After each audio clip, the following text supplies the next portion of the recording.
Hey, what's up guys? Welcome to another video. Today we're going to talk about how I set up my video podcast. Now, I've been doing some of these podcasts over the past few weeks, and I thought I would just share with you guys some tips and tricks and generally how I set up my entire set. Now, we'll go through step by step into locations, lighting, camera angles, audio, and basically whatever you need to start a video podcast. Now, I'll start off this whole video by just emphasizing how important video podcast is today. Not only do people enjoy listening to these audio conversations and discussions, but they kind of want to see this reaction and this visual representation of what people are saying. So the emotions, the tone and everything comes together really well in video podcasts. Now, let's start off with the first thing, which is your location. Now, you want to pick a place that is firstly convenient for both you and your guests.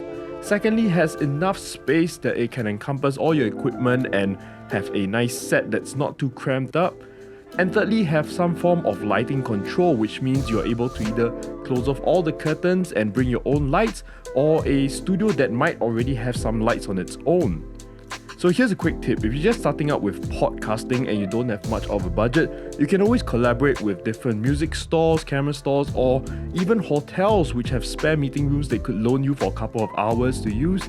Now, these are all subjected to how they might work with you, but it's definitely a starting point and a great way to get a location without spending too much money. The alternative is of course renting studios. That might cost you a bit more, but that will give you a lot more control of your environment and give it a more professional look. Now, for the Tech Talk podcast that I've been doing with my friends, City Music kindly lent us their spare studio space for one of our episodes. It was a really nice space because we could all fit nicely in there with all our equipment and still have sufficient space to set up lighting and cameras and all the different angles. So we'll be using a lot of those clips for today's video. Now, next up is lighting.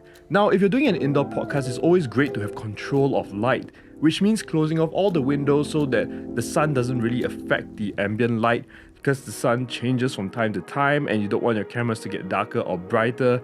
So the best way to do it is to really turn off all the lights, close off all the windows, get some nice lights, and set up a controlled space. Now, for the space that we were in, they actually had a softbox that was already rigged up, but I felt the softbox created too much of a harsh light. Basically, the background was not lit, it was a bit moody, so I swapped it out for something called a lantern light modifier. So this lantern basically allowed me to spread a bit more light onto the surroundings, giving it a bit more context. You can see where we were actually at, and I think that's the beauty of it. Sometimes the background really adds to the depth of your camera angles, but we'll talk about that in a bit. Another type of light source that you can play and experiment with are accent lights. These accent lights can be placed in the background, giving the video a sense of depth. It looks great in the video, and the accent lights add a touch of character to the entire scene. Now, one of the things that is crucially important in a podcast is of course the audio. Your video can go wrong, your lighting can go wrong, your script can even go wrong, but what you need to get right is the recording of clear, crispy audio. For most of my podcasts, I'm recording on the Zoom PodTrack P4. This is a recorder by Zoom that was designed specifically for podcasters. And the reason why is because it has 4 XLR inputs from microphones at the top and 4 headphone jack outputs from the bottom, allowing each of your guests to have their own headphones to allow them to hear themselves in the conversation. And that's crucially important because you always want your guests to be aware of how close or how far they need to go away from the microphone so that they can get their volume just right and be present in the entire conversation. So this P4 PodTrack by Zoom, I'm going to do a review really soon, so watch out for that. If it's out, it's probably going to be linked up here, so check that out. Now that we've talked about the recorder, what you're going to need next is a good set of microphones. Now, if you're just starting out and on a budget, I would recommend the Rode PodMic. Now, these microphones are $150 each. They are pretty affordable, they are very compact, they have a certain weight to it which lets you know that it's really well built, and The quality that comes out of it is really good and really decent, and it was my first 2 mics that I bought for my podcasting before I upgraded, so definitely recommending that for anyone that's on a budget. Now, the next level up, you can get something like what I'm using right now, which is the Samsung Q9U. Go check out that review as well. I really love this mic. It's a step up above. It's $265, so it's a bit more expensive, but it gives you a lot more options. You have a couple of settings down here for mid boost or low cut filters. It gives you a lot more presence in the audio recording, but all in all, it sounds a bit better than the Rode Pod mic, and like I said, it's a step up. You can always buy a very expensive mic like the Shure SM7B, which is like this legendary mic everyone's raving about. But I would really encourage anyone who's starting out with podcasting to really focus on the topics and content that you're going to discuss, focus on the interaction with your guests, and just get good conversation started before thinking about upgrading to more expensive equipment.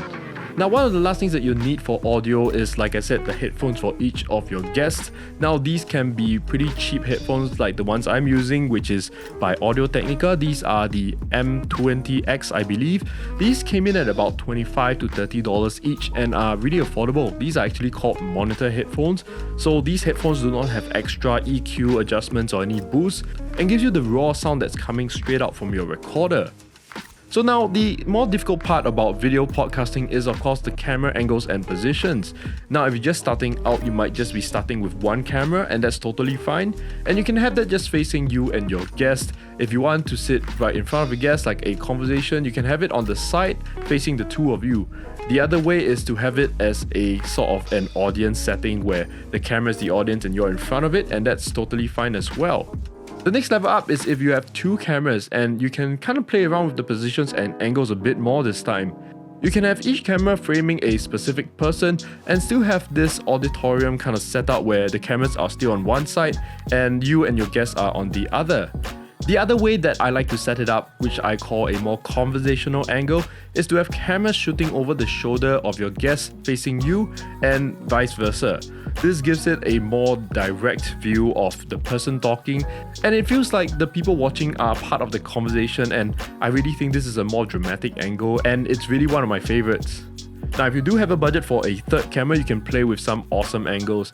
Now, I have mine on a slider called the Rhino Arc 2, and this angle basically captures the entire room and whoever's in the conversation. It's a great way to capture certain moments of fun laughter and interaction between everyone, and it also acts as a great backup camera in case any of the other cameras fail. Now, the one tip I do have is that if you're buying a camera for a podcast, get one that doesn't have a 30-minute record timing. You can ask the camera guys at the store, because some of these cameras have a 30-minute record limit, and that really disrupts the flow of a conversation. Sometimes you have to stop every 30 minutes and restart your camera, and that's not really good.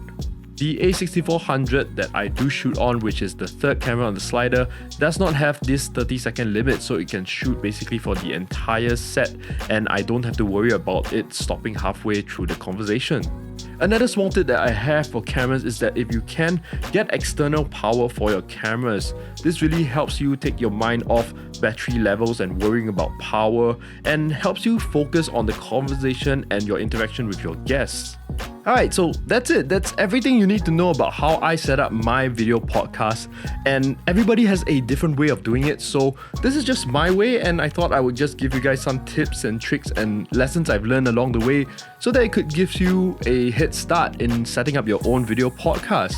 So if you guys found this video helpful at all, do give it a thumbs up. It really helps the video. If you guys have any questions, leave it in the comments below. I'll try my best to answer them, and of course, subscribe if you haven't. I have lots more great content coming out, lots more podcasts coming out. But if not, I hope you guys have enjoyed this video, and I'll catch you guys in the next one.